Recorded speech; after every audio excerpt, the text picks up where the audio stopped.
Baik, Assalamualaikum warahmatullahi wabarakatuh. Perkenalkan, nama saya Anggi Awaludin, mahasiswa MBKM, Fakultas Hukum Unsur. Di sini saya akan mereview materi dari pertemuan ketiga Hukum Tata Negara yang telah disampaikan oleh Bapak Dr. Haji Ahmad Jaka Santos, SHMH LLM. Pada pertemuan ketiga ini tidak ada materi perkuliahan, namun hanya ada tugas berupa PowerPoint dari buku Hukum Tata Negara yang telah beliau berikan.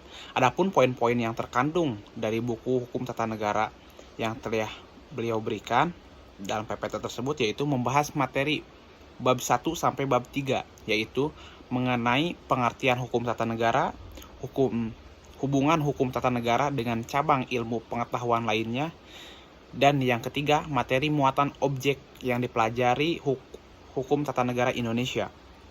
Lalu tentang metode pendekatan ilmu hukum tata negara dan kapan hukum tata negara Indonesia mulai ada.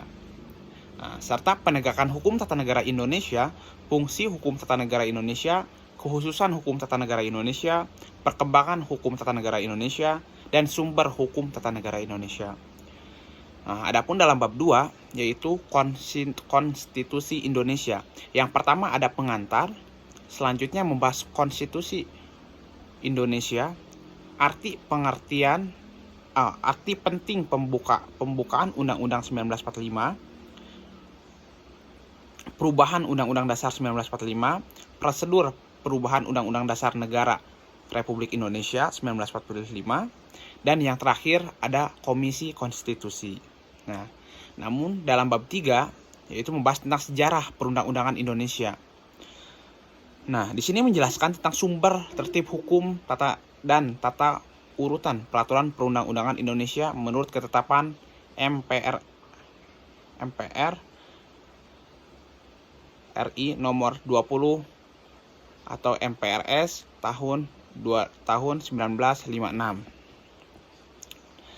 Sumber hukum dan tata urutan perundang-undangan di Indonesia menurut ketetapan MPR Republik Indonesia nomor 3 MPR 2000. Selanjutnya tentang jenis dan tata urutan perundang-undangan Indonesia menurut Undang-Undang nomor 10 tahun 2004. Dan juga menjelaskan jenis tentang urutan perundang-undangan Indonesia menurut Undang-Undang nomor 12 tahun 2011. Bagaimana tahun diubah dengan Undang-Undang 15 tahun 2019. Dan yang terakhir yaitu lembaga negara yang diberi kewenangan melakukan pengujian undang-undang peraturan perundang-undangan di bawah undang-undang. Mungkin itu saja pada pertemuan ketiga ini. Cukup sekian dari saya. Terima kasih. Wassalamualaikum warahmatullahi wabarakatuh.